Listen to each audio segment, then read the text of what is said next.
ततः सर्वाणि भूतानि प्रतिभान्ति तानि च यत्रैव पशमं यान्ति तस्मै सत्यात्मने नमः।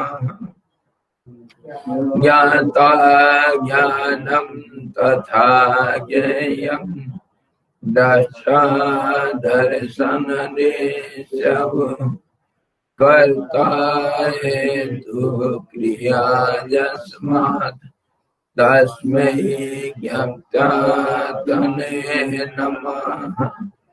स्फुरन्ति श्रीकरा यस्मात् आनन्दसाम्बरे मनो सर्वेषां जीवनं तस्मै ब्रह्मानन्दात्मने नमः। ब्रह्मानन्दात्मने नमः। वेदोदधिं समरमध्यं ज्ञानरत्नं समुद्रितम् येन तस्मै वसिष्ठाय गुरुणां गुरवे नमः। वसिष्ठ जी भगवान की जय। सद्गुरु भगवान की जय। सच्चिदानंद भगवान की जय। सदा ब्रह्म की जय। सरस्वती महारानी की जय। योग वशिष्ठ जी भगवान की जय।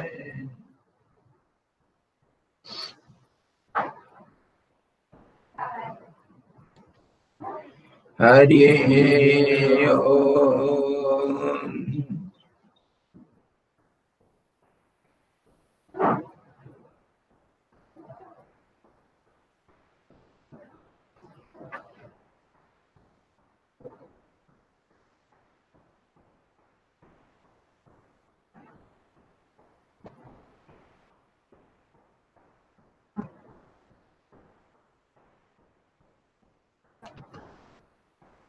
हम कहाँ पहुंचे थे?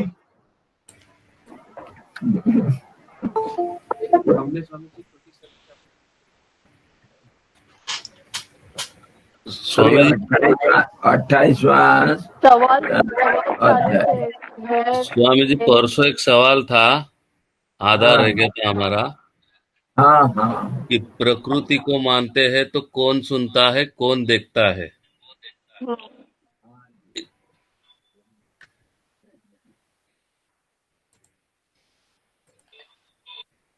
सवाल सबका जो माता जी का भी सवाल सवाल सबसे बड़ी सवाल यह है, अगर मगर इधर नहीं चलता है, करता कौन है? अगर तुम अपने को कर्ता मानते हो तो तुम किसी भी हालत में बच नहीं पाओगे, किसी भी हालत में नहीं बच पाओगे। जो मान लिया मैं गलती किया हूं तो उसको दंड नहीं मिलेगा क्या?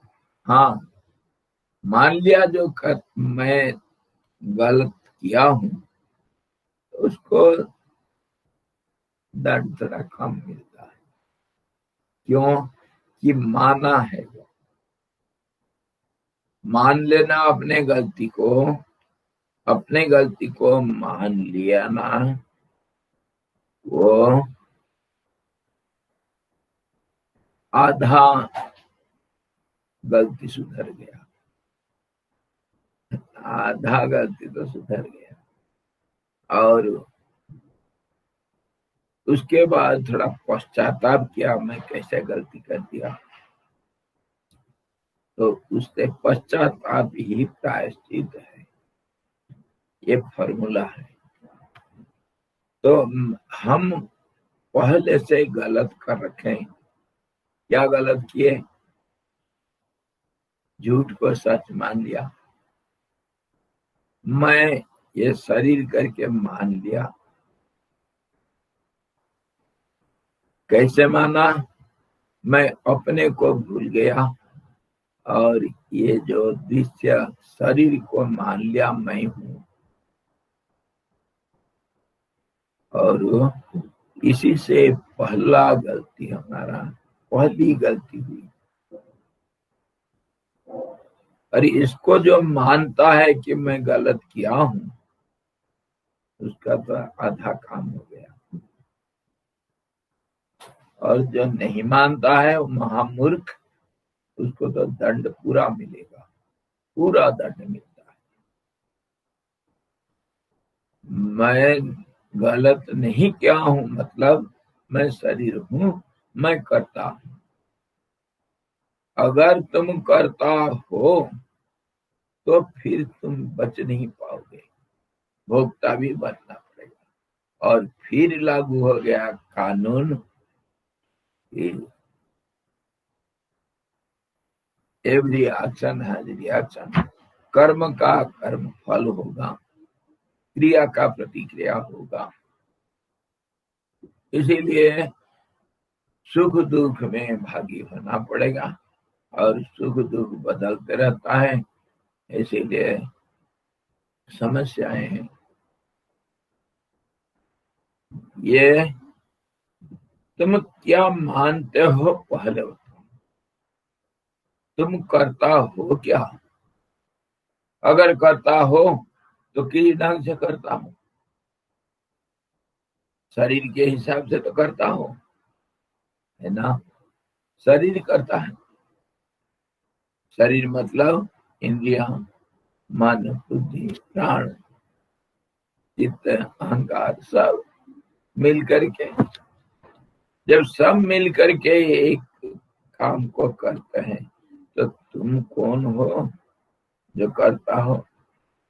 इसी के ऊपर तो सारे हम विचार करते रहते हैं कि मैं कौन हूँ, और अहंकार कैसे छिप छिप करके सबके साथ देता रहता है, मैं करता रहता है, बदलते जाता है। कभी शरीर बन जाता है तो कभी इंद्रिया, कभी मन, कभी बुद्धि, कभी प्राण, कभी कुछ बन जाता है अहंकार। और फिर ये करता मैं हूँ मैं हूँ मैं हूँ करके बोलते रहता है। तो करता होगे तो तुमने बच नहीं पाओगे। अगर तुम करता नहीं हो तो फिर कोई सवाल नहीं उठता है। अगर तुम पक्का मानते हो कि मैं किसी भी हालत में कुछ नहीं करता हूँ, दिल से, ऑनेस्टली, तो फिर तुमको कोई कर्ता प्रमाणित नहीं कर सकता है और तुम भोक्ता नहीं बनोगे। ये एक तरफ से हम विचार किए। अगर कर्ता हो तो कर्ता तुम कौन हो? कर्ता के रूप में तुम कौन हो? शरीर है। शरीर होने से फिर इंद्रिया, मन, बुद्धि, चित्त, अहंकार और प्राण, ये सारे सारे मिल करके करते हैं।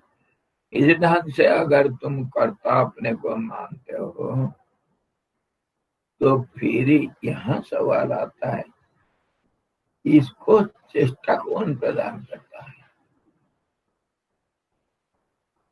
प्राण ही चेष्टा प्रदान करता है। ये प्राण, प्राण को जब हम विचार करते हैं, जैसे भूषण जी हमको बताए उनका उपासना का प्रक्रिया, तो प्राण को जब हम देखते हैं, ये प्राण और कुछ नहीं है, इसी का नाम नेचर है, स्वभाव है। स्वभाव, स्वभाव में हमारा आया था। आनंद साहब जी पूछ रहे थे स्वभाव किसका है, किसका स्वभाव? उस दिन हम यही रुके थे। तो स्वभाव, ये प्राण जो है ये स्वभाव है। चेष्टाशीलता, चेष्टाशीलता का नाम प्राण है, और ये इसी का स्वरूप है। इसी को कहते हैं स्वभाव। ये किसका स्वभाव है? चेष्टाशील कौन होता है? जो चेष्टा रहित होगा। वही तो चेष्टाशील होगा। चेष्टा रहित तो होगा जो, वही चेष्टाशील होता है। जैसे बीज है, बीज में वृक्ष अभी नहीं है, इसीलिए वृक्ष पैदा होता तो फिर पैदा होने का सवाल नहीं होता। बीज में अगर पेड़ दिखता है तब तो फिर पेड़ पैदा नहीं होगा।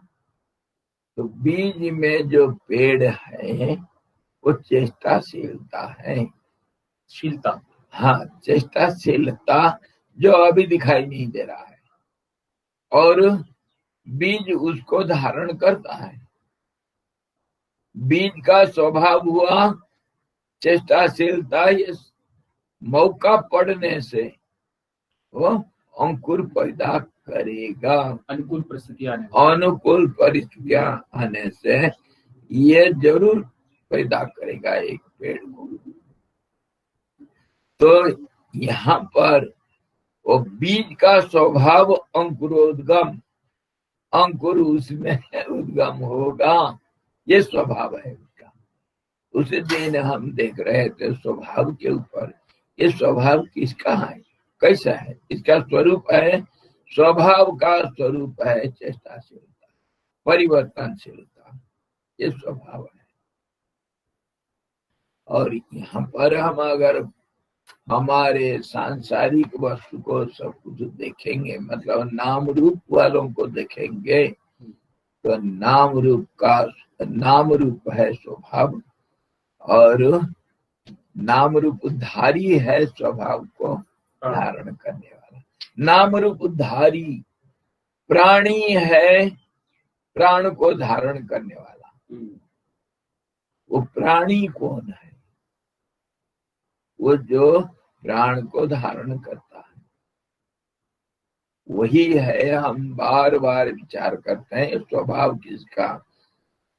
आनंद स्वामी जी का सवाल था, स्वभाव किसका है, स्वभाव क्या है? अब समझ में आ गया, साफ हो गया। स्वभाव मतलब चेष्टाशीलता, और वह समय पर आने से, अनुकूल परिस्थिति होने से स्वभाव दिखाई देता है। तो अब जो नेचर को नाउन बोलते हैं वो हमारा कहना गलत है। गलत है। नेचर है एडजेक्टिव। नेचर को हम नाउन के रूप में साधारण व्याकरण में इस्तेमाल करते हैं, लेकिन वह है एडजेक्टिव।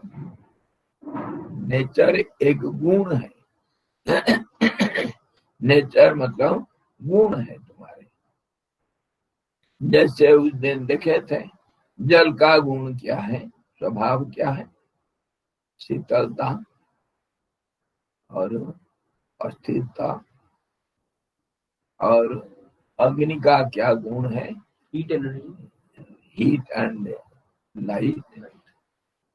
तो ये सब दो चीज को हम एक रूप में देखते हैं, एक भी है दो भी है। जो स्वभाव को धारण करता है वो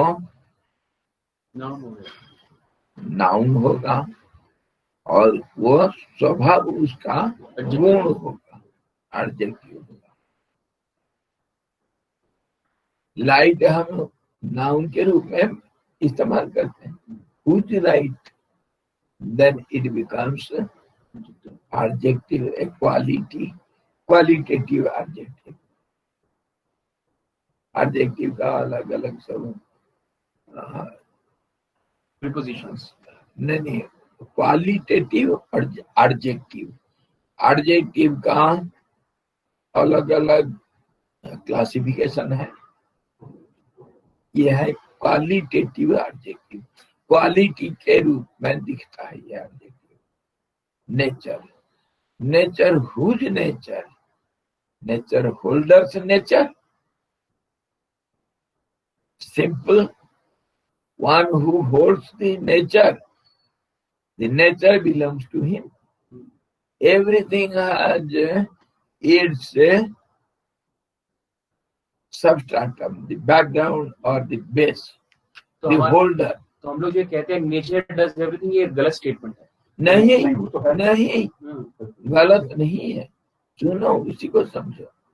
nature does everything, it is not a wrong statement.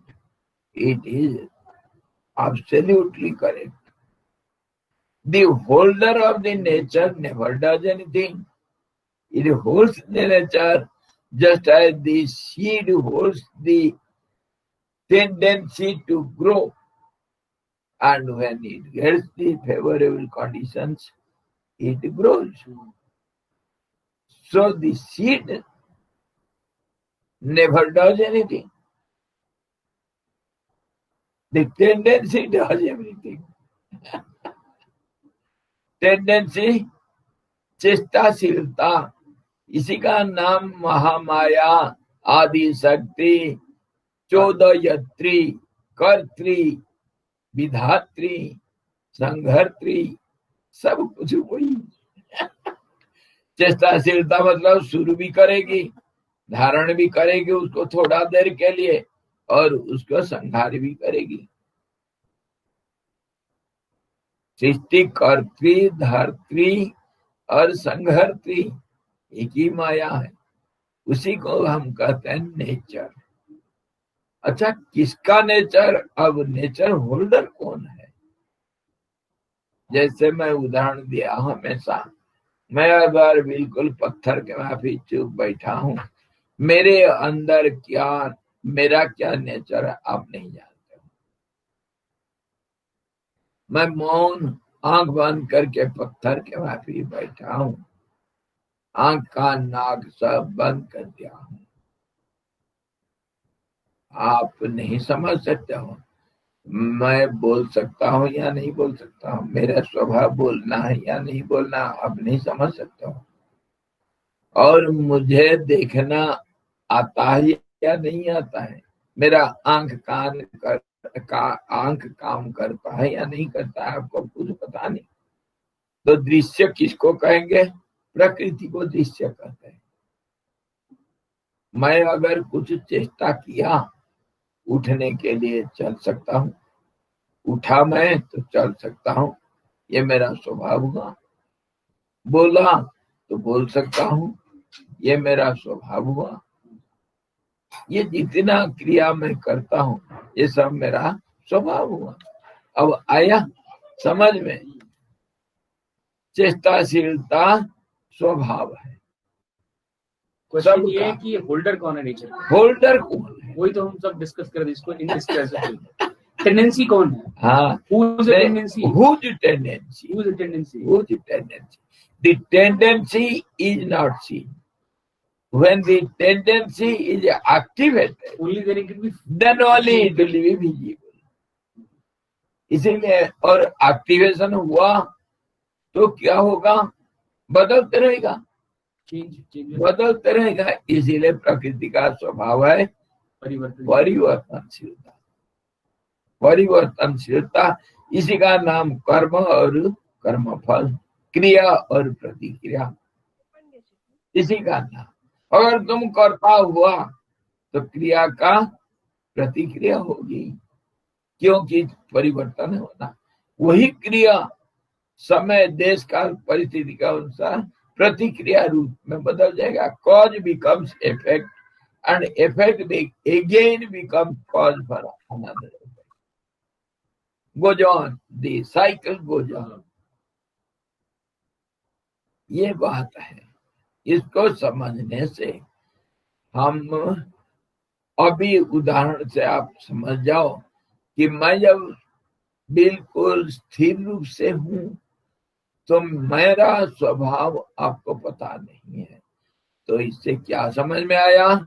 स्थिरता ही टेंडेंसी है नहीं, स्थिरता है होल्डर। होल्डर हाँ जी, द ओरिजिन उसमें जब बदलाव होगा तब हमें दिखेगा। हाँ जी, source is steadiness and unsteadiness is its nature, withhold, unseen, When it starts acting, then it is called स्वभाव.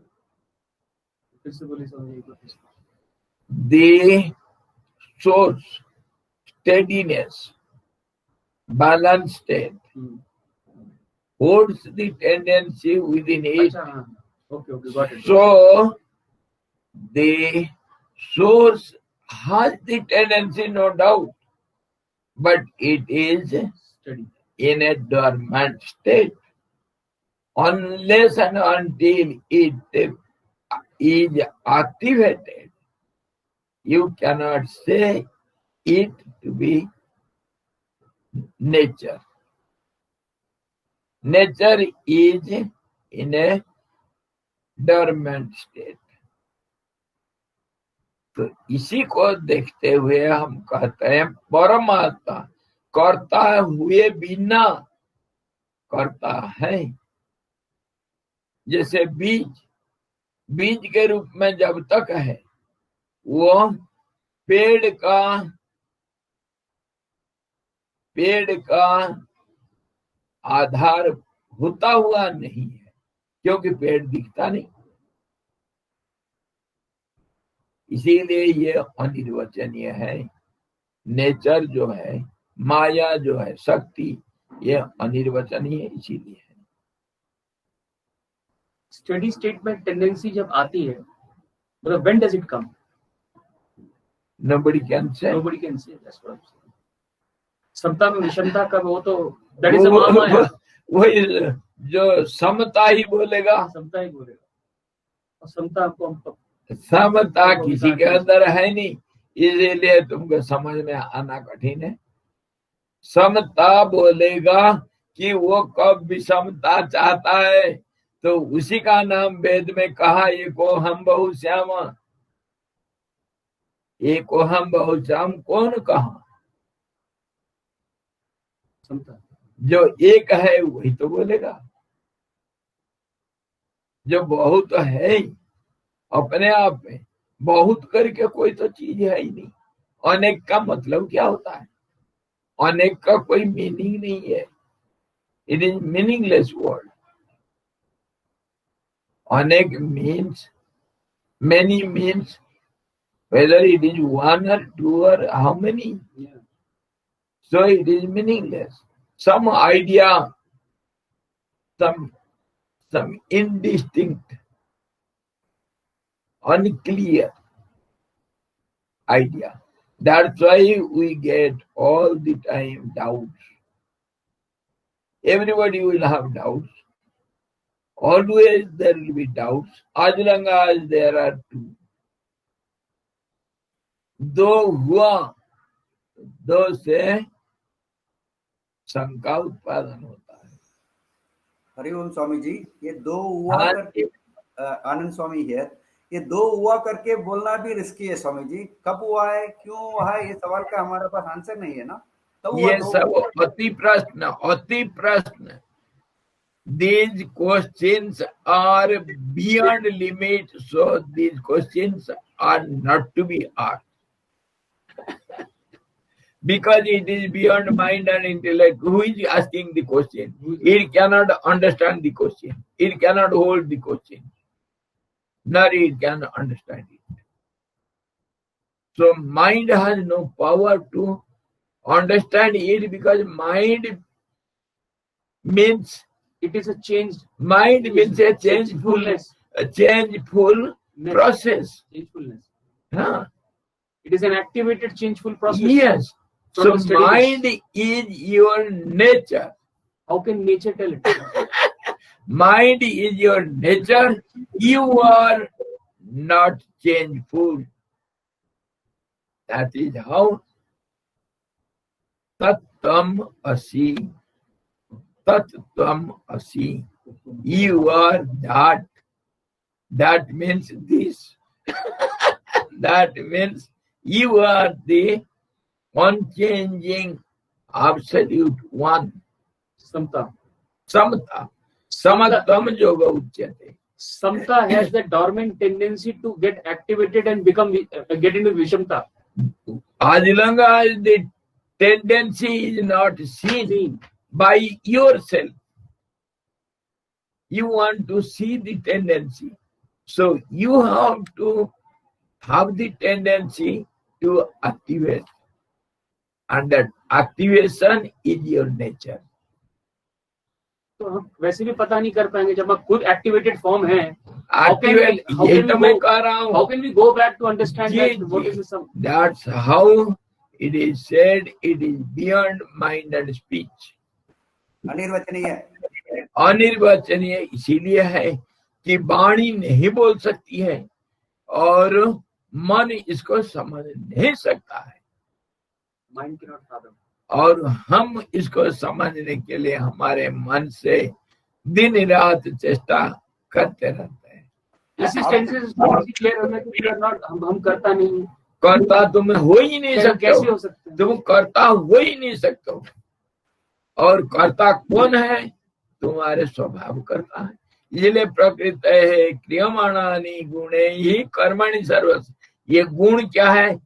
क्वालिटी, तुम्हारा nature. Qualities are itself called nature. और इसका धारक कोई और, धारण करता अलग है.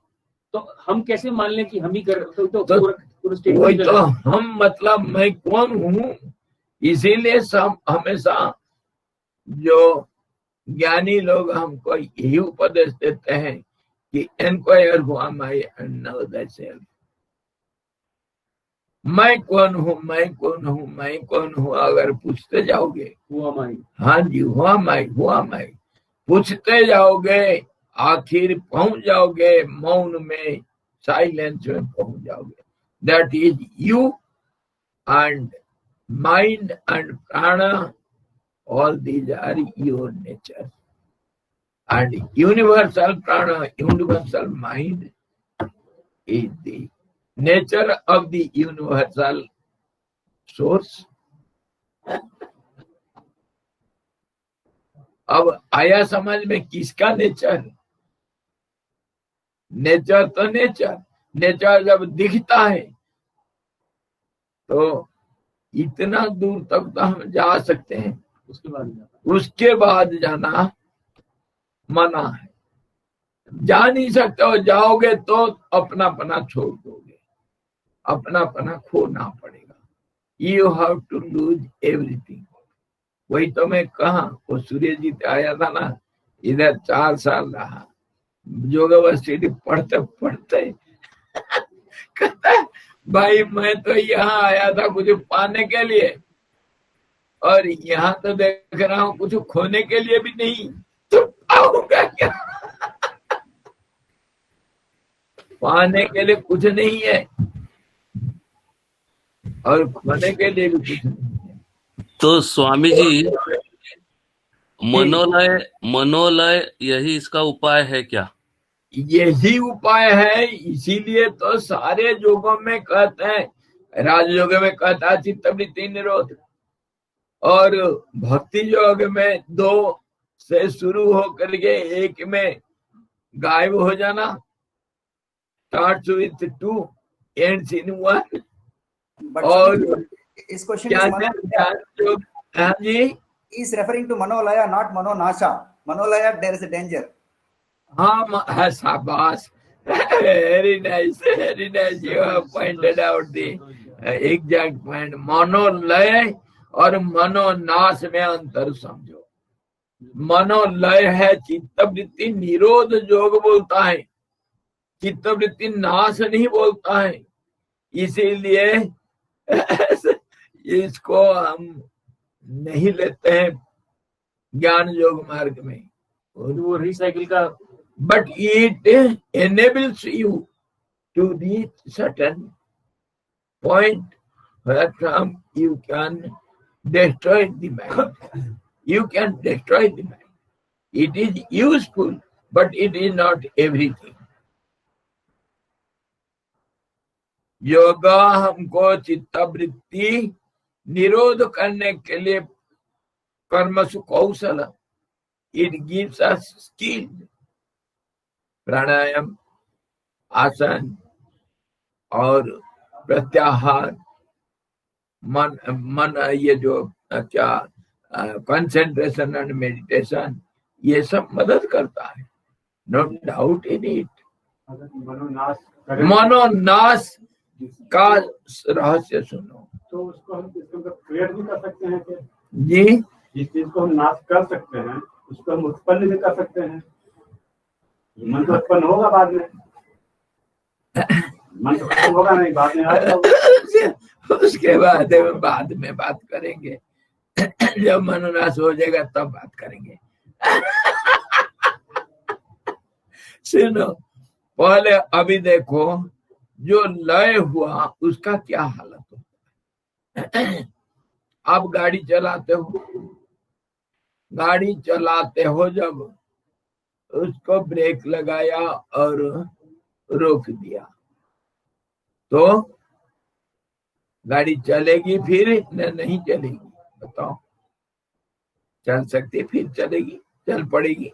यही तो मनोलय का बात है। लय मतलब you have put a break. ये ब्रेक कब तक है, ये सवाल है। इसको टेक्निकली समझो, ये ब्रेक कैसा है। योगा हमको मनोलय तक पहुंचा देता है, निरोध तक पहुंचा देता है। उसके बाद नाश कैसा होता है सुनो। देखो, अगर गाड़ी हम चला रहे हैं, अपना प्राण एक गाड़ी है, रथ है ना, देखना इंद्रियों के न घोड़े भगे, रात दिन इनको संयम के कोड़े लगे। ये इंद्रियां है घोड़े, रथ है शरीर, इसी को तो पूर्व बोलते हैं। और तुम हो सारथी। कौन सारथी? मैं मतलब प्राण सारथी है, और इंद्रियां है घोड़े, इस रथ को हाँक रहे हैं, और जीव इसके अंदर बैठा है, मालिक जीव। हाँ, जीव और जीव अच्छा, हाँ जीव। अच्छा, अब क्या होता है देखो, इसको अगर हम ब्रेक लगा देते हैं गाड़ी को, तो हो सकता है फिर आगे चल सकता है। और कभी अगर ब्रेक लगा करके छोड़ दिए वो तो चलेगा। और जब फिर क्या होता है, अगर इंजन में क्या नहीं, इंजन ऑयल नहीं अथवा फ्यूल नहीं, और कुछ गड़बड़ी है, इंजन ये सारा यंत्र है, शरीर एक यंत्र है, और इसमें अगर प्राण नहीं, ऊर्जा, प्राण के लिए फिर अन्न चाहिए, ये सब साइकिल में चलते रहता है। और ये अगर नहीं है तो प्राण शरीर नहीं चल सकता है। और ये ऊर्जा प्राण, जिसको हम ऊर्जा, प्राण के लिए दूसरा ऊर्जा भी जरूरत होता है। तो उस ऊर्जा को जोगी लोग पंचभूत से ले लेते हैं, सूरज से लेते हैं, और वायु से लेते हैं, आकाश से ले सकते हैं योगी लोग। मतलब प्राण को रुक दोगे तो उसको ऊर्जा जरूरत नहीं पड़ता है, इसलिए समाधि में बैठ जाएंगे तो फिर प्राण का कोई चलनशीलता नहीं होने से उसको कोई जरूरत नहीं। लेकिन फिर इसी को कहते हैं जो शास्त्र में, जैसे सविकल्प समाधि से फिर वापस आएंगे, और निर्विकल्प समाधि से भी कभी वापस आते हैं। लेकिन निर्विकल्प समाधि ज्यादा देर तक रह गया, मतलब उसमें प्रतिष्ठा को प्राप्त कर लिया, अचल प्रतिष्ठा, तब फिर वापस आना मुश्किल है। उसी का नाम विदेह मुक्ति। फिर वापस नहीं आता है। जदगत्वा न निवर्तन्ते तद्धाम परमम मम, वहां से फिर वापसी नहीं है, और बाकी सबसे वापस होगा। अब्रमा भुवनालोके, पुनरावर्तिनो अर्जुन।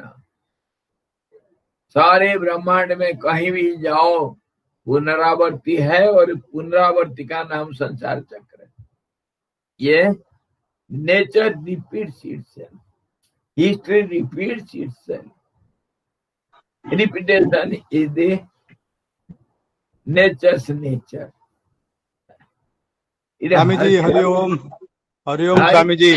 आत्मा आत्मा और स्वामी जी कृपा करेंगे, आत्मा और जीव में कुछ फर्क है क्या, बताएंगे? आत्मा और जीव क्या होता है Swami ji, please. Thank you Swami ji. इसके बारे में हम 50 बार चर्चा कर चुके हैं, फिर भी सुनो, बारंबार चर्चा करना अच्छा होता है, पक्का हो जाएगा। जीव और आत्मा अभी करते हैं बात, पहले हमारा फुल स्टॉप करें तो पहले मनोनाश।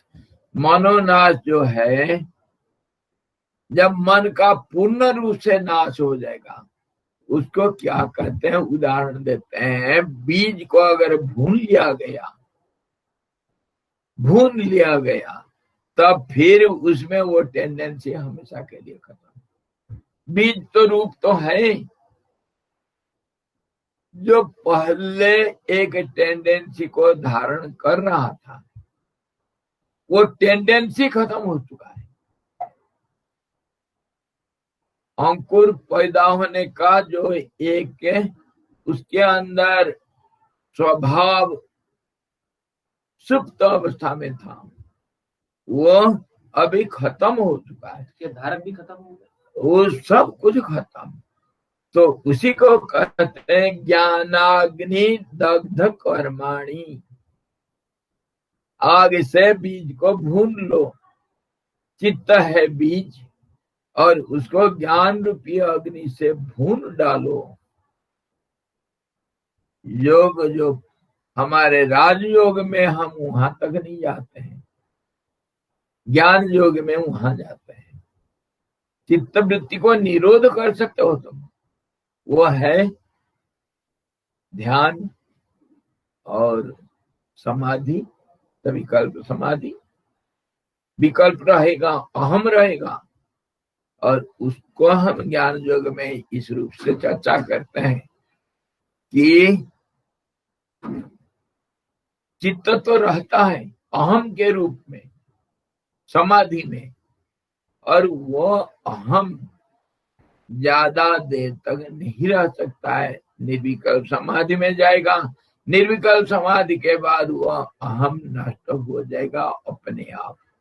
ज्ञान में 7 भूमिका है, और निर्विकल्प समाधि के बाद 2 छठा सातवां, 5वां, 6ठा, 7वां, ये 3 भूमिका जो है, इसमें क्या होता है क्या नहीं उसके ऊपर कुछ बोला नहीं जाता है, और उसमें अपने आप सब होगा, अपने आप। कैसे, उदाहरण देते हैं, शादी किए हो सखिया, वो घर सबसे न्यारा जहां पूर्ण पुरुष हमारा। सखी शादी कर लिया, और दूसरे सखियां उसको सब सज धज करके, सजा धजा करके, सब साथ ले करके हनीमून सेंटर में पहुंचाते हैं। वो सब सखियों का प्रवेश द्वार तक अलाउ है। उसके बाद जो सखी शादी किया हुआ जो दुल्हन जाएगी अंदर, तो फिर अपने आप सब कुछ होता है, उसको कोई वाणी में नहीं बोल सकते हैं, है कि नहीं। वो सखियां मतलब ये सारा संसार वहीं तक जाएगा। संसार मतलब मैं और मेरा, अहंकार में आया। अहंकार जो है वहां तक तो तुमको पहुंचा सकता है, और उसके बाद अहंकार का क्या होता है, nobody can say anything. That is beyond speech. Swami ji मनोनाशा भी खत्म हो गया। मनोनाश वही होता है, मनोनाश वहां होगा, फिर और लौट करके नहीं आ सकता है। बीज को जब भून लिया ज्ञान से, मतलब वहां उस परिस्थिति में चला जाता है जहां से फिर लौटने का कोई सवाल नहीं उठता है। तद्धाम परम मम।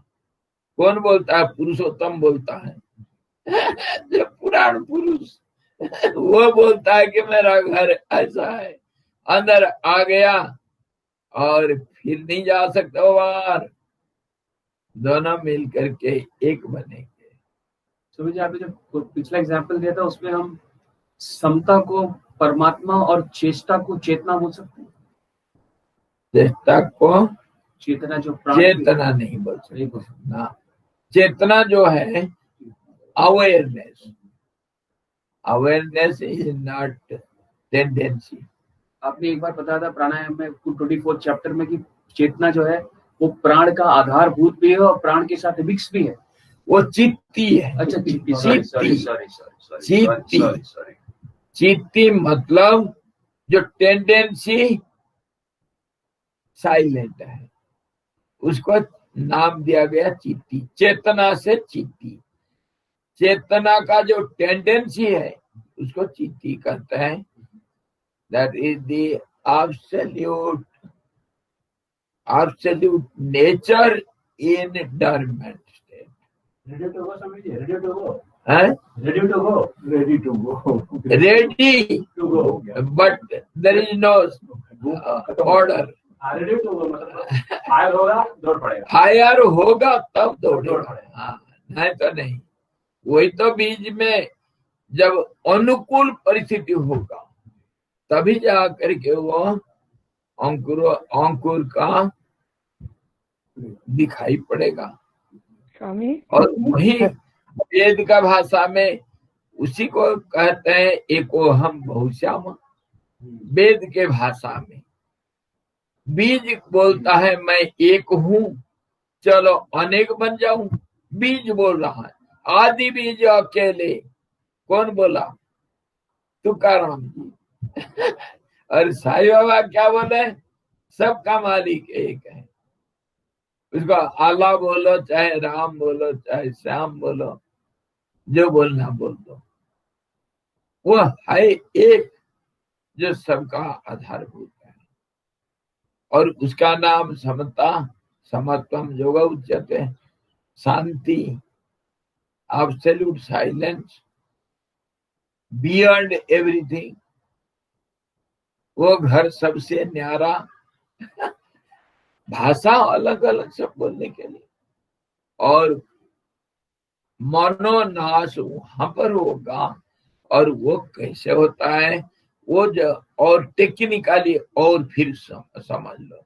आत्मा और जीव में मैं आऊंगा, अभी धीरज रखो। ये जो अहंकार होता है, मैं हूं, यह आया कहां से? कहां से आया? पहले उसको देखो।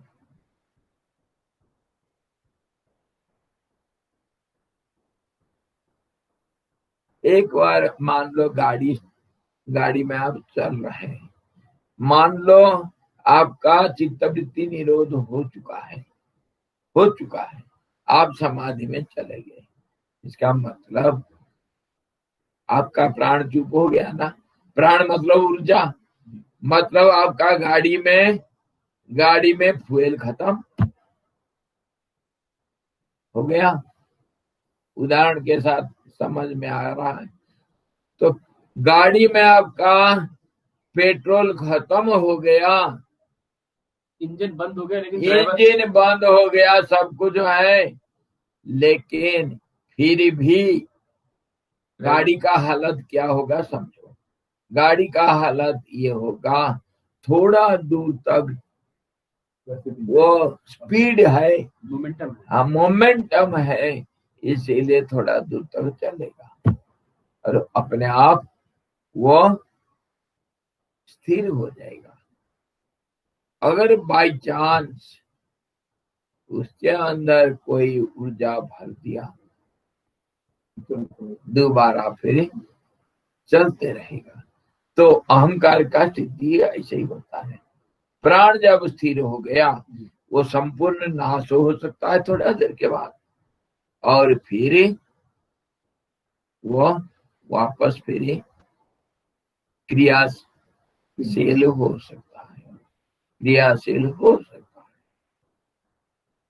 इसीलिए वहां से वापस आने का संभावना है। और कौन कहां से गया है, पहले अगर जैसे मान लो, दूसरा उदाहरण ले लो, जैसे आप आए हो कहां से, अयोध्या से आए हो। इधर अयोध्या से आए हैं गुप्ता जी, और इधर 3-4 महीना से इधर रह रहे हैं।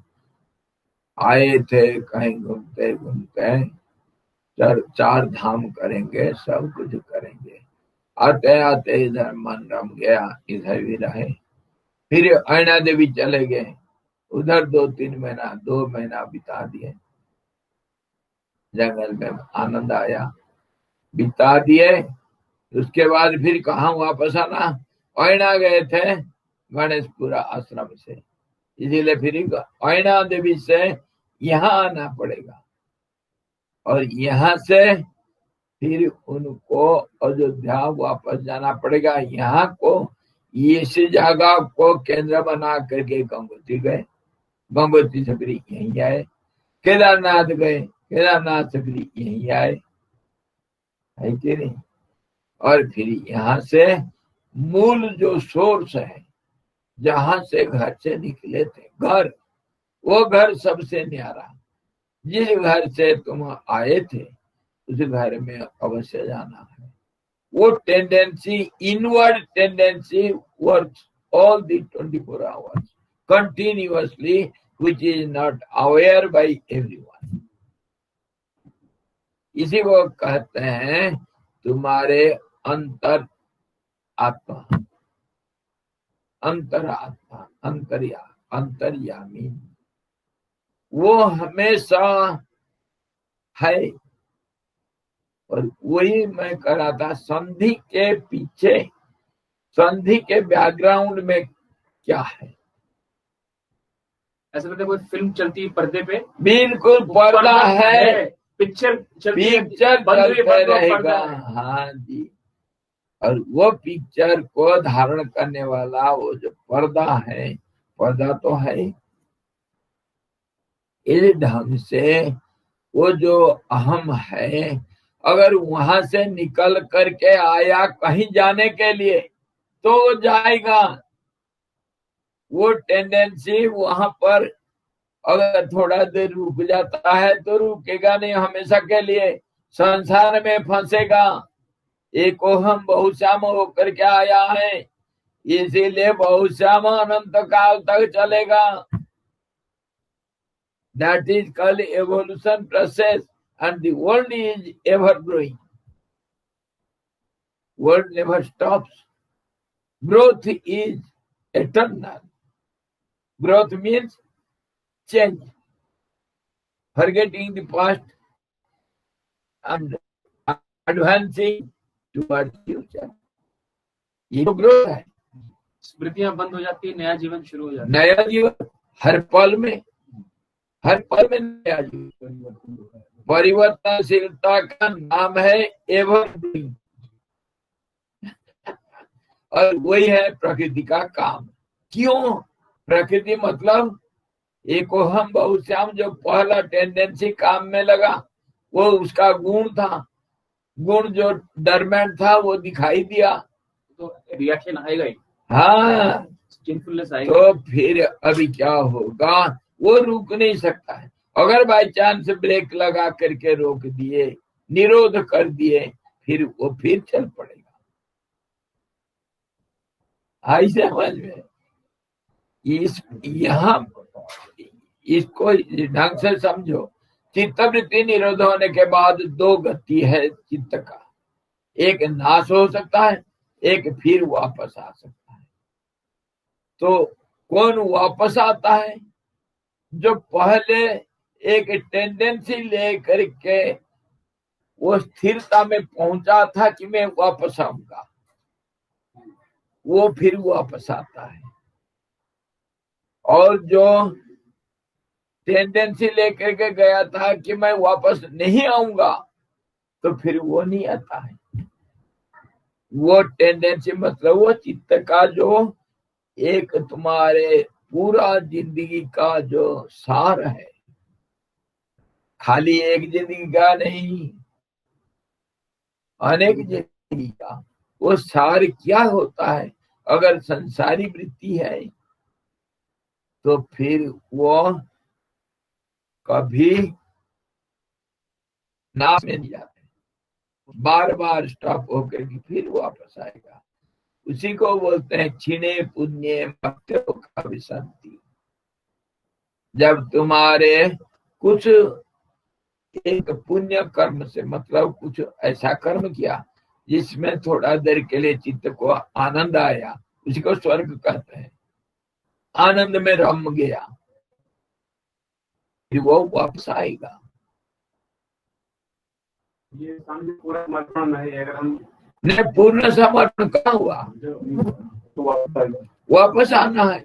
घर से निकले तो घर जाना तो है, लेकिन बीच में गणेशपुर में आकर के शिवानंद आश्रम में हरिना गए यहीं आए, गंगोत्री गए यहीं आए, अरे केदारनाथ गए यहीं आए।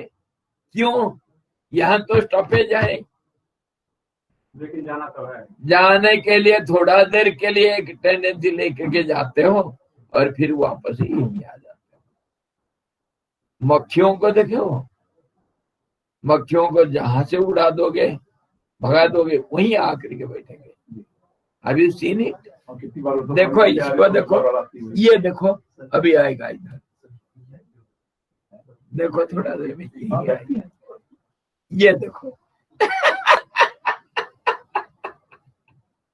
हरिओम स्वामी। हाँ जी।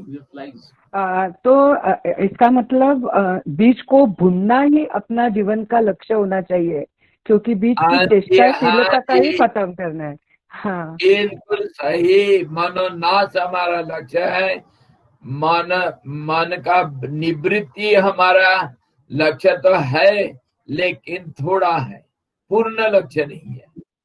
वो बीज पेड़ बन जाए और पेड़ की ऐसी वृत्ति हो कि वो उसके जितने वो सीड हैं वो भी सीड मतलब टेंडेंसी उसमें खत्म हो जाए। कितना कठिन कार्य है।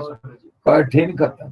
पेड़ ये सोचे कि मेरे बीज और मैं सब आग लगा दो। खत्म। हाँ, अगर जंगल में आग लगी, वो महाप्रलय में सब नष्ट होगा, लेकिन कौन सा आएगा जीव वापस? समुद्र में अगर बारिश हो जाता है और फिर उस समुद्र से बादल बनता है, तो कौन सा जल का बूंद बादल बना? ग्रास में हम देखते हैं, ग्रास में जो संन्यास है, संन्यास की प्रक्रिया, सन्यासी है वो पूर्ण समर्पण हो गया और करीब 10 बीज हो गया, दोनों हो गया। वो क्रिया नहीं, खाली ऐसा तो संन्यास ले लेना चाहिए, एक प्रक्रिया है। हाँ, अगर सच्चा दिल से लिया कोई संन्यास, सर्वत्याग किया, तब तो हो गया, हो गया। उसके लिए वो तो घर पे बैठ के भी अगर आदमी सोच ले होता है, आराम से कर सकता है। जनका दया एग्जाम्पल है, जनक है, विदेह मुक्त है, उनका फिर पुनर्जन्म नहीं होता। इसी समय, लेकिन जब ध्यान में बैठा है, घर में आग लगी है, हाँ, तो उठना नहीं उसको, वहाँ पे उठा नहीं, उठना। जो बोल रहे हैं कि हम घर में रहेंगे, उनको भी नहीं उठना है। ये मैं मालूम है, घर जल जाने पर भी तुम्हारा कुछ नहीं हुआ। बिल्कुल। नहीं, मैं तो ध्यान में। तो अभी आ गया समझ में, जो चित्त स्थिरता को प्राप्त होता है, मतलब वृत्ति निरोध हो जाता है, उससे वापस भी आ सकता है, वापस नहीं भी आ सकता। दो ऑप्शन है, दो ऑप्शन है। वो ऑप्शन कौन सा ऑप्शन काम करेगा? अगर संसार से तुम वो निरोध में प्रवेश किए हो, कुछ मतलब रख करके। इसीलिए तो कहते हैं वासना नाश होना चाहिए, वासना क्षय हो जाना चाहिए पूरा। और इसी को बुद्धदेव एम्फासाइज किए हैं। निर्वाण मतलब पूर्ण रूप से वासना क्षय होना चाहिए। वासना क्षय मतलब अहंकार का नाश, अहंकार का नाश होना चाहिए। निर्वाण मतलब जल गया, निर्वाण मतलब जल गया, खत्म हो गया। निर्वाण दीपे किमु तैल दानम, जो बत्ती बुझ चुका है उसमें क्या तेल डालना, ये कहावत है। तो निर्वाण मतलब क्या हुआ? निर्वाण मतलब पूरा बुझ चुका है, उसमें तेल डालो चाहे कुछ भी कर दो वो नहीं जलेगा, नहीं जलेगा।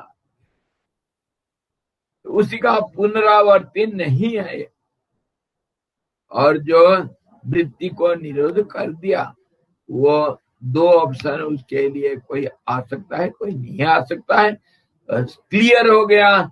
जिस टेंडेंसी में वो स्थिरता में पहुंचे वही टेंडेंसी काम करेगा। और इसी थ्योरी के ऊपर गीता में हम 8वें अध्याय में भगवान ये बोलते हैं कि मरण काल में जो टेंडेंसी लेकर के शरीर को छोड़े हो, सूक्ष्म जगत में गए हो, इसके ऊपर बहुत चर्चा की है। मृत्यु के समय पर जो भावना स्ट्रांग रहता है, उसके बाद शरीर त्याग करके सूक्ष्म जगत में जाता है जीवात्मा, तो कर्मानुगो गच्छति जीवय का, वही कर्म उसको आगे आगे जा करके रास्ता दिखाता है। और फिर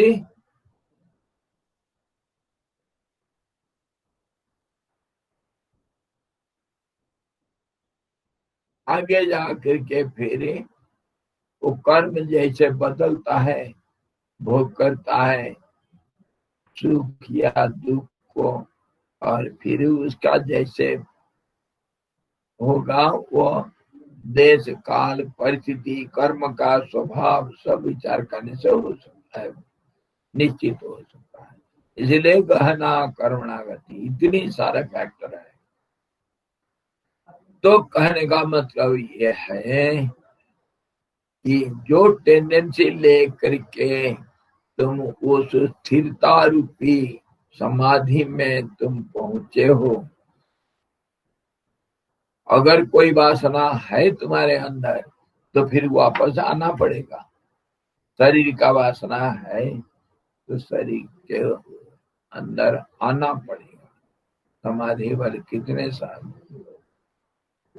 कितने युग तक बढ़ जाओ निर्विकल्प समाधि में, फिर भी वापस आना पड़ेगा।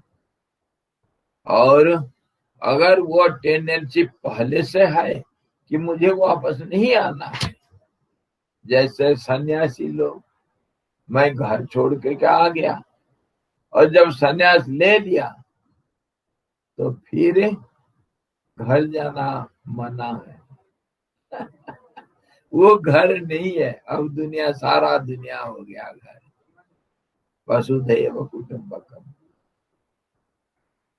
और वो फिर वापस नहीं जाता है घर में। तो ऐसे ही जो सर्वत्याग करके, मतलब घर जाने का टेंडेंसी अंदर नहीं रखा और निकल पड़ा घर से, तो फिर वो वापस नहीं जाता है उधर। मतलब समाधि में वही कानून लागू होता है। समाधि में अगर शरीर भावना है तुम्हारे, संसार का मेरा तेरा भावना है, समाधि में बैठने के बावजूद भी फिर संसार में वापस आ सकता है।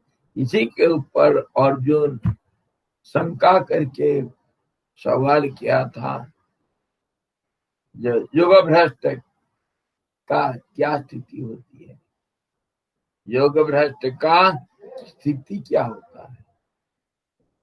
तो क्या दो बादल के बीच क्या एक टुकड़ा बादल जैसे नष्ट हो जाता है, ऐसा नष्ट हो जाता है वो। तो भगवान उसको जवाब में ये कहे आसुरेन से देता है और नष्ट नहीं होता है। नष्ट नहीं होता है क्यों? उसका टेंडेंसी पहले से है इसीलिए टेंडेंसी नष्ट नहीं होता है। तो फिर आएगा योग मार्ग में, फिर आएगा संसार में। अगर संसार से गया है संसार में आएगा, जहां से गया वहीं आएगा।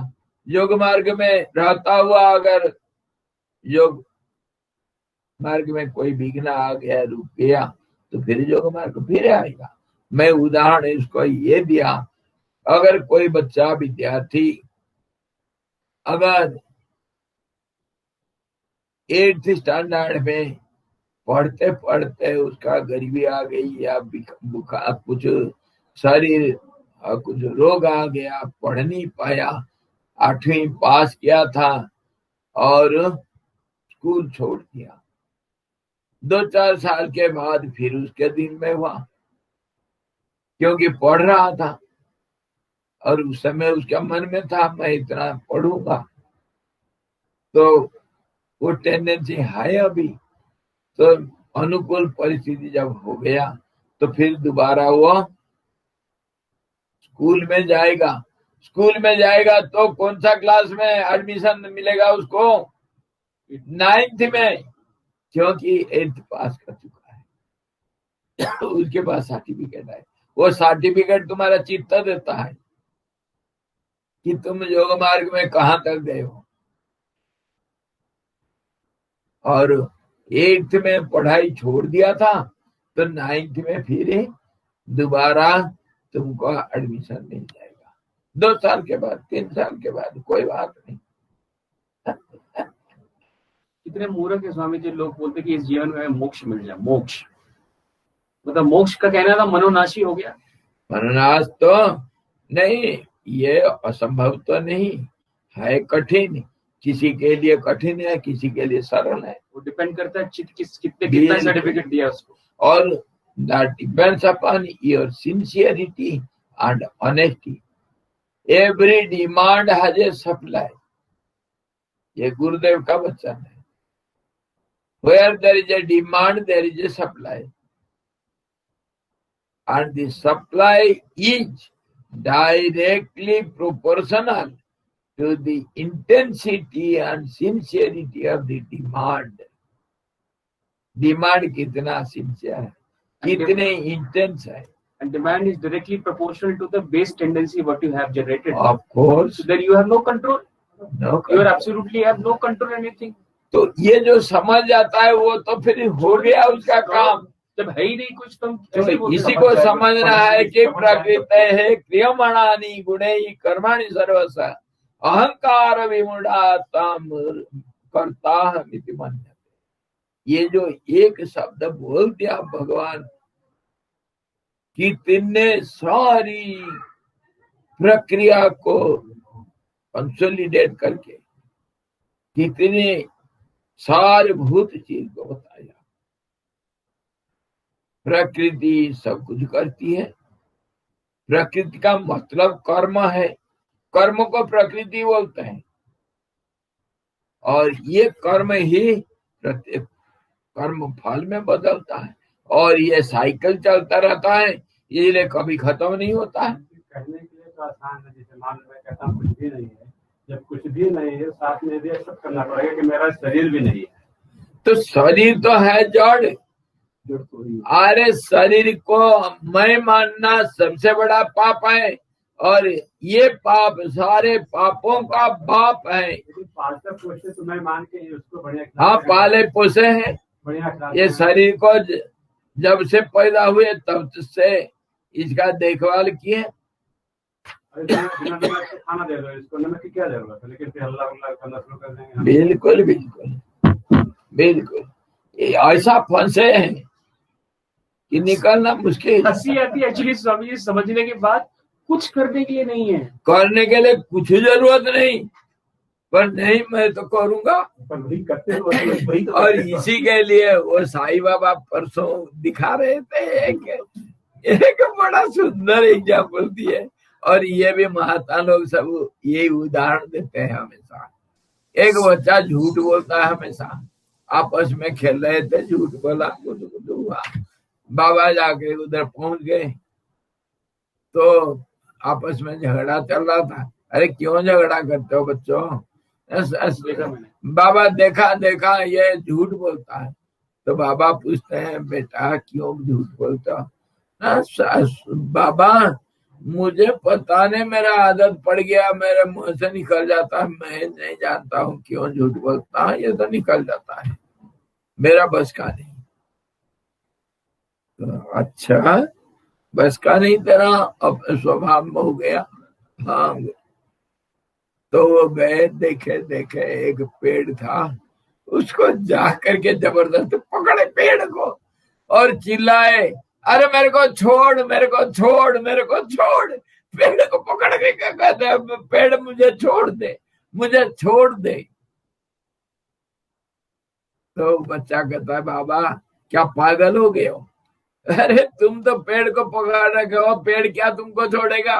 एक बच्चा बोलता है, उसको समझाता है बाबा जी को, साईं बाबा को। तो साईं बाबा हंस करके बोलते हैं, बेटा तू झूठ को ऐसे ही पकड़ रखा है। अरे कहता झूठ छोड़ता नहीं मुझे, झूठ मुझे छोड़ता नहीं, मैं क्या करूं? तो फिर बच्चा समझ गया और कहा, बाबा मैं समझ गया, अब नहीं बोलूंगा, मैं पूरा प्रयास करूंगा, झूठ नहीं बोलूंगा, झूठ नहीं बोलूंगा। हरिओम तो स्वामी हाँ जी। जी, हाँ जी एक क्वेश्चन था। जैसे आपने बताया कि अगर किसी की साधना पूर्ण होने से पहले अगर शरीर छोड़ देते हैं तो अगले जन्म में जहाँ से छूटा था वहां से फिर से आगे का प्रवास शुरू होता है। तो इसमें मुझे एक क्वेश्चन था कि जैसे हम आपने बताया कि 8वीं तक पढ़ाई की है, तो जब हम नए जन्म में स्टार्ट करते हैं तो फिर से फर्स्ट टू 8th ग्रेड तक का रिवीजन होता है या फिर डायरेक्टली हम आगे का प्रवास शुरू करते हैं? किस वो तरह? तो तुम्हारे अंदर है ना, पूरा 8वीं का सर्टिफिकेट है। मैं कहा ना, सर्टिफिकेट तुम्हारे चित्त है, चित्त में ओके। सब कुछ है, तो फिर वहीं से आगे चलेगा। ओके। चित्त ही तुम्हारा सर्टिफिकेट होल्डर है। अच्छा। हाँ अच्छा। जी। हरिओम। अच्छा, अब हमको समझ में आ गया कि स्वभाव किसको कहते हैं, प्रकृति कैसे कार्य करती है, और प्रकृति से ही सब कार्य होता है।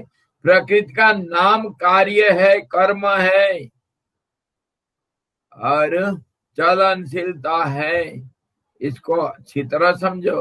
और किसकी प्रकृति? किसकी प्रकृति?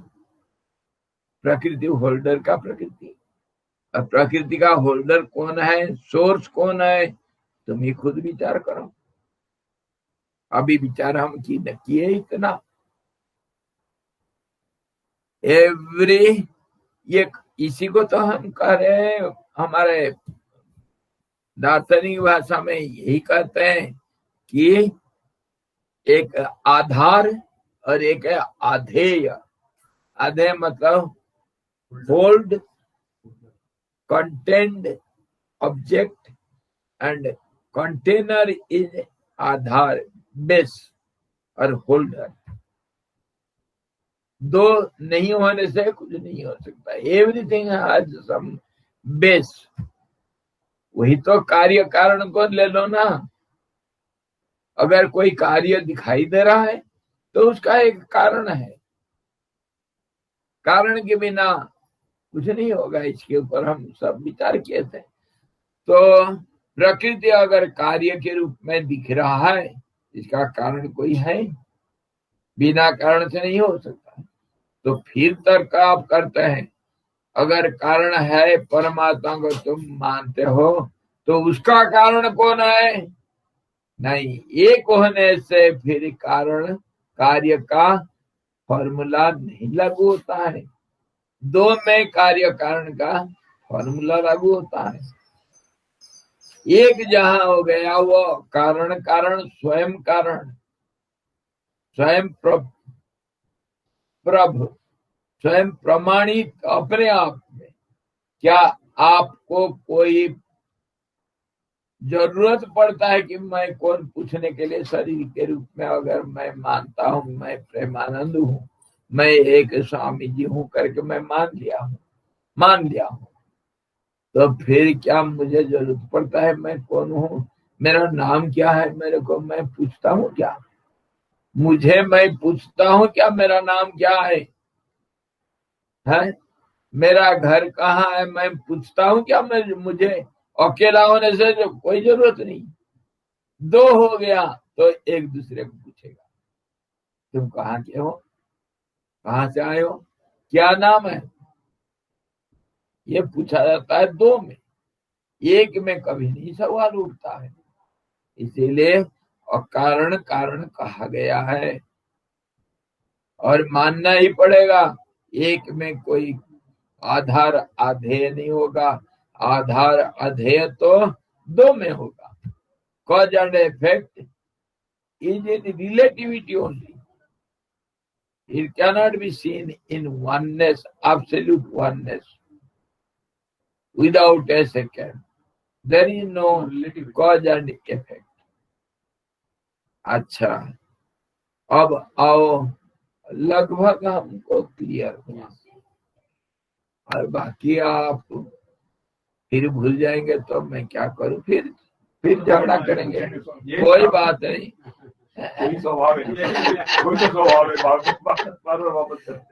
इसका बार मेरा तो ये रट्टी रटाई हो गया 10 बार 15 बार 20 बार।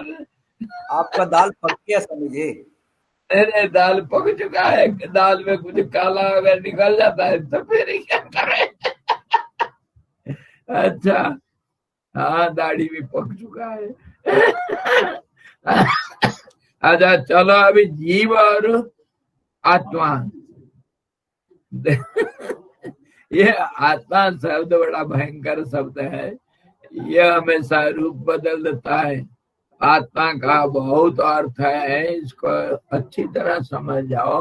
आपने समझाया था। हाँ, आत्मा मतलब central point, the centre, source को आत्मा कहते हैं। तो आप किसको किस ढंग से देखते हैं उसके अनुसार आत्मा का प्रयोग होगा। अगर मैं शरीर हूं तो इंद्रिया उसका आत्मा है।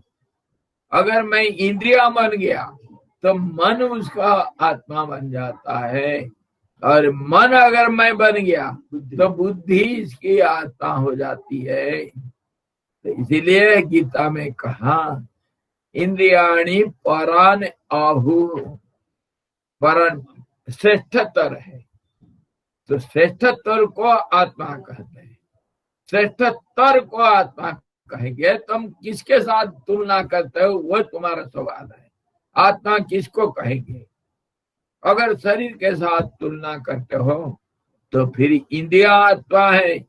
इंद्रियों को अगर मन के साथ तुलना करते हो तो मन आत्मा है।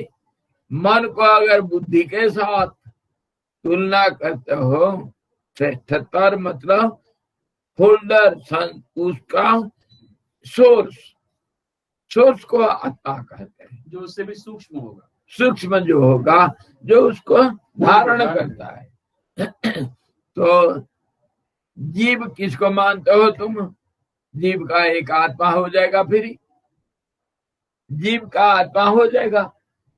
जीवात्मा मतलब क्या समझते हो? ऐसे हम जीव और आत्मा को ऊपर लेते जाओ और स्थूल से नीचे ले। हाँ जी, बुद्धि के नीचे प्राण के नीचे चेतना बस ऐसी जीव आत्मा ऊपर तक ले जाएंगे। जो बुद्ध है परसस्तुषा, बुद्धि से जो परे है वो परमात्मा है। जहाँ बुद्धि नहीं पहुंच पाएगी वो परम आत्मा, और बुद्धि आत्मा, और बुद्धि खाली अकेला नहीं। बुद्धि कभी मन को भी बोलते हैं हम, कभी इंद्रियों का सारा मिला करके बुद्धि करके छोड़ दिया। बुद्धि, चित्त, अहंकार, मन, ये चारों को बुद्धि बोल दिया, मतलब अंतःकरण चतुष्टय। ये आत्मा होगा तभी अगर इंद्रियों के साथ तुलना करता हूं, और अगर इसको उसके परे के ऊपर साथ तुलना करते हो तो वो परम आत्मा और तुम बन गए आत्मा। ये सारे समूह को जो चित्त, बुद्धि और मन, अहंकार चतुष्टय है, और प्राण है, इंद्रिया है, शरीर है, ये सब को मिला करके तुम जीव बने हो। जीव का अर्थ बहुत किस्म से बोला गया। जीव का परिभाषा शास्त्र में अलग अलग ढंग से किया गया है, और सारांश में जीव कौन है? जो क्रियाशील है उसको जीव कहते हैं। जीवतीति जीव, मतलब जीवन मतलब चलनशीलता। जो कर्म करता है वो जीव है। अच्छा, कर्म करता है कौन? फिर इसमें नहीं, इसमें फिर फंस जाते हैं हम। एक निर्जीव, एक सजीव। निर्जीव, जीव तो है, जीव मतलब कर्मशीलता, लेकिन दिखता नहीं, इसीलिए उसको स्थावर जंगम में भी विभक्त किया अलग ढंग से। स्थावर मतलब जिसमें जीव तो है, दिखता नहीं, पत्थर, मिट्टी इत्यादि। और जंगम, जंगम मतलब चलना, जिसमें दिखाई पड़ता है। सेंटिएंट, इनसेंटिएंट बोलते हैं। हाँ, एनिमेट, इनएनिमेट। तो इसको हम इस ढंग से जीव, निर्जीव है, तो उसमें मतलब आपका अपना मतलब क्या हुआ जीव निर्जीव कहने के लिए? जीव तो जो चलनशीलता दिखाई देता है, निर्जीव मतलब जीव तो है वह दिखाई नहीं दे रहा है। निर्जीव जिसमें चलनशीलता दिखाई नहीं दे रहा है वो निर्जीव है। जीव है, जीवन है, लेकिन सुप्त अवस्था में है। इस ढंग से हम ये जो आत्मा, जीवात्मा, जीवात्मा किसको कहते हैं? ये पूरा एक समूह को, इंद्रिय ग्राम, भूत ग्राम, गांव, गांव, गांव है, एक पूरा एक बस्ती है। आपने एक बार से बड़ा अच्छा कोट किया था शास्त्र से, हनुमान जी का आपने एक बार बताया था कि हाँ, हनुमान जी को राम जी पूछे कि तुम्हारा क्या नाता मेरे साथ? राम जी परमात्मा। अच्छा, हनुमान जी जीवात्मा, एक सेवक है। तो उनको जब राम जी पूछे कि तुम्हारा क्या नाता है, इसका मतलब जीव का परमात्मा के साथ क्या नाता है, हमारा भगवान के साथ क्या नाता है, यही तो है। तो हनुमान जी उत्तर दिए थे 3 अलग अलग नाता। ये बदल जाता है, स्पीडोमीटर घूमते रहता है, चुप नहीं रहता है। गाड़ी चलाते वक्त देखते हो ना, वो एक जगह पर नहीं रहेगा, तो हिलते रहता है। तो मीटर घूमता है, तो मीटर कभी शरीर में रह जाता है। जी, देह बुद्धिया तो दासो है। अगर मेरा शरीर बुद्धि आ जाती है तो मैं आपका सेवक हूँ, नौकर हूँ, खरीदा हुआ, आपका सेवा में लगा हुआ हूँ। और कभी बुद्धि बदल जाता है। हनुमान जी बड़ा ध्यान करते हैं, ज्ञान गुण सागर।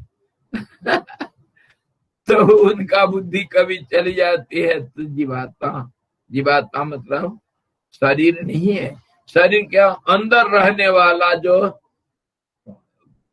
सेंट्रल पॉइंट, उसको हम प्राण नहीं कहेंगे। तो फिर वो सूक्ष्म आत्मा में फिर बदलते से बदलता जाता। तो जीवात्मा मतलब, जीवात्मा हम किसको समझते हैं? सूक्ष्म शरीर को। सूक्ष्म शरीर किससे बना हुआ है? 5 तो तन्मात्रा रहेगा, पूरा अष्टक। हाँ, पूरी अष्टक 8 चीज को लेकर के सूक्ष्म शरीर बन करके ये स्थूल शरीर के अंदर रहता है, उसको जीवात्मा कहते हैं। ये जो पूरा ग्राम जो फंक्शन करता है, हाँ, गांव में गांव का मुखिया रहता है, गांव का मुखिया गांव में रहता है। पूरी पावर लेके, पावर है उसके पास, हिडन पावर। और क्या, कंट्रोलिंग पावर उसका है मुखिया के पास। तो जीवात्मा उसको कहा गया। और वो जीव का आत्मा कौन होगा? उसका जीवात्मा का आत्मा होगा परमात्मा। आत्मा को इस ढंग से रिलेटिवली तुलना करके हम समझते हैं। और गीता में देखो आत्मा को कितने अलग अलग ढंग से व्यवहार में दिए। स्वामी जी, चित्त वृत्ति निरोध का पुरुषार्थ ही हमारे मनुष्य जीवन की जीने की प्रेरणा बन सकता है। अरे वही तो सवाल है वो जापानीज माता जी की। हाँ, जब प्रकृति सब कुछ करती है तो हम क्यों और क्या करें? मैं क्यों साधना करूं? ये तो सवाल है। प्रकृति जब सारी काम करती है तो मैं कौन हूं? मैं क्यों करूं? तो इसका सवाल है, उत्तर यह है कि प्रकृति सब कुछ करती करके तुम मानते हो क्या? पहला सवाल। अगर मानते हो तो तुम्हारे क्यों सिर दर्द हो रहा है कि प्रकृति क्यों करती है करके? प्रकृति करती, करने दो। तुमको क्यों चिंता पड़ा है मैं साधना करूं ना करूं, क्यों करूं? हाँ, जो जैसा योग बनता रहेगा वैसे वैसे करते रहो, आनंद लो। आधा प्रकृति तो करती ना, मान लो। और नहीं मानते हो तो फिर तुम करती हो ना। प्रकृति नहीं करती तो करता कौन? मैं करता हूं। तो मैं करता हूं, तुम शुरू कर दिया करना, तो फिर तुमको तो साधना करना पड़ेगा। साधना करो साधना करो, नाक दबाओ, पैर नीचे ऊपर, सिर नीचे करो, you up I down, I up you down, चलते रहेगा। भोजन करो तो टॉयलेट तो जाना ही पड़ेगा। टॉयलेट तो जाना पड़ेगा भाई। भोजन मत करो, पानी मत पियो, जाने की जरूरत नहीं। नहीं, कब्जिया अगर हो गया तो कोई बात नहीं, सिर दर्द फिर आएगा।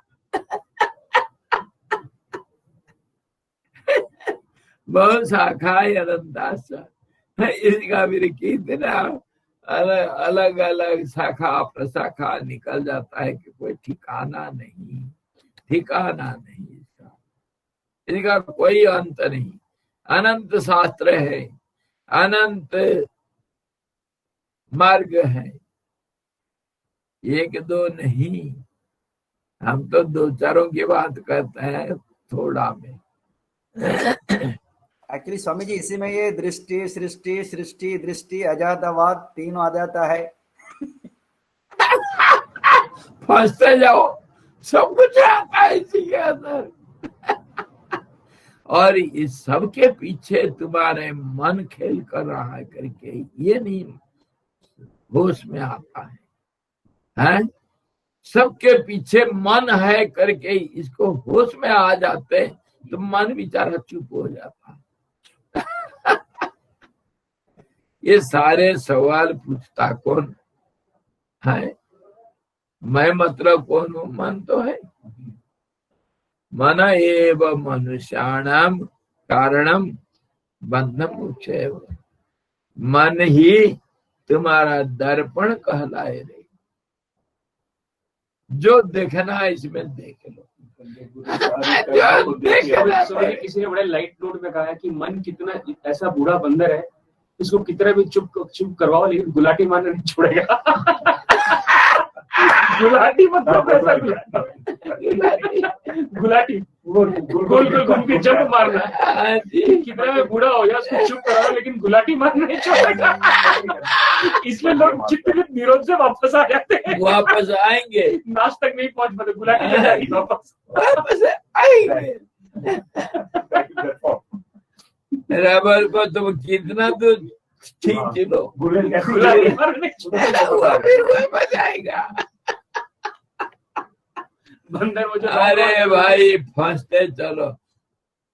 करता कौन पहले निश्चित कर दो, प्रकृति करता है या मैं करता हूँ, इसको निश्चित कर दो। उसके बाद फिर मेरा क्या मतलब है साधना करने में ना करने में, मैं जब तब क्यों करूं, सुबह उठ करके क्यों अपना आलस्य को तोड़ूं क्यों करूं ये सब। ये सवाल का जवाब तभी मिलेगा पहले निश्चित कर दो करता कौन है। सजदा करेंगे तो भी पता है, फैसला करो। प्रकृति अगर करती तुम्हारे क्यों सिर दर्द, अगर तुम करते हो तो सिर दर्द उठाओ, बस काम खत्म। इतने में सारा सवाल हल हो गया। बंदर को ट्रेन करना बहुत जरूरी है। वही बात है, वो बहुत गुलाटी मारता है बार बार। बस। तो ये समय हो गया। हाँ समय हो गया आज के लिए इतना। पीते हुए तो छोड़। हाँ जी, आज के लिए इतना लड़ाई करते रहेंगे। और बहुत धन्यवाद। कल आप लोग हमारा गुलाटी मारना देखे। जन्माष्टमी का पर्व, जन्माष्टमी का मुबारक। जय हो आप लोग। जय गुरुदेव, जय गुरुदेव। कृष्ण भगवान की जय। स्वामी जी कल का बहुत बढ़िया था। अच्छा, तो हम वृंदावन में थे और आपका जो जोश देखा वो उसके लिए प्रणाम, दंडवत, साष्टांग दंडवत। जोश खोया नहीं अभी तक। ये देखो आप लोगों के साथ ये जो है सामने, ये ब्रह्म कमल है। ये 12,000 फीट हाइट में हिमालय में पैदा होता है। विकसति यदि पद्मम पर्वतानाम शिखाग्रे। कमल हिमालय के शिखर में पैदा हुआ है, इसको देख लो। ब्रह्म कमल इसको बोलते हैं। बर्फ गल जाता है जब, हाँ, तो उसी से जो कीचड़ बनता है उसमें उसी कीचड़ में होता है। कमल है लेकिन कीचड़ में पैदा होता है। हाँ, वो बर्फ गल के जो पैदा होता है कीचड़, थोड़ा पत्थरों के अंदर सब रुक जाता है, पानी कीचड़ बन जाता है। उसमें ये जुग जुग से इनका जड़ है और नीचे, और उससे फिर आ जाता है डंठल और उसमें कमल खिलता है। और इसमें बहुत गुण है। ऑक्सीजन भरा हुआ है, भरा हुआ ऑक्सीजन। यह ऑक्सीजन सिलेंडर है, कितने रोग नाश करता है। और तंत्र मंत्र वाले बोलते हैं इसको रखो घर में तो कोई भूत प्रेत नहीं आएंगे। और ये जो बढ़िया हीलर है, हीलिंग पावर इसमें बहुत है ऑक्सीजन होने के कारण। और जब कहीं घाव वगैरह हो गया, कट गया, इसका रस अथवा सूखा पाउडर लगा दो। जैसे आपका सल्फेट वगैरह कुछ ऑइंटमेंट काम करता है, ये ऐसे ही करता है। निशानी मिटा देगा, निशानी मिटा देगा। मेरे को अनुभव है इसका। एक बार कभी मेरा हाथ कट गया था और इसी का डंठल काटते काटते मतलब साइज कर रहा था, चाकू से कट गया। मेरे पास दवाई नहीं था, मैं इसका पत्ता को बांध करके उसके ऊपर धागा लपेट दिया। 2 दिन में नाम निशानी नहीं। बताओ, दर्द गया, खून बंद, और 2 दिन के बाद निशानी भी नहीं। कहाँ लगा था चोट? बहुत महंगा भी है ना स्वामी। इसको 2 आदमी उधर धराली से ऊपर भेजे, काफी हाई। 2 दिन लगा उनको। 1 दिन गए, 1 दिन आए। उसके बाद बिपिन को गाड़ी दे करके भेजा धराली तक, वहां से लेकर क्या है, एक कमल लगभग 20 रुपया पड़ रहा है। एक का कीमत 20 रुपया, वो भी सस्ता में इधर बहुत सस्ता स्वामी, मुफ्त जैसा। हाँ जी, बाकी सब जगह तो दिखता भी नहीं है, दिखता मिल नहीं। नहीं पाएगा। ये ब्रह्म कमल है भाई, देख लो। स्वामी जी मैंने कल डाला था, सबको डाल रहा है। मैंने अपनी फैमिली में डाल दिया है, ब्रह्म कमल की फोटो लेके पूरी फैमिली में डाल दिया है। हरि ओम, जय गुरुदेव। ओम पूर्णमद पूर्णमिदं पूर्णात् पूर्णमुदच्यते पूर्णस्य पूर्णमादाय पूर्णमेवावशिष्यते। ओम शांति शांति शांति। सद्गुरु भगवान की जय, सच्चिदानंद भगवान की जय, शब्द ब्रह्म की जय, सरस्वती महारानी की जय, जोग वशिष्ठ जी भगवान की जय।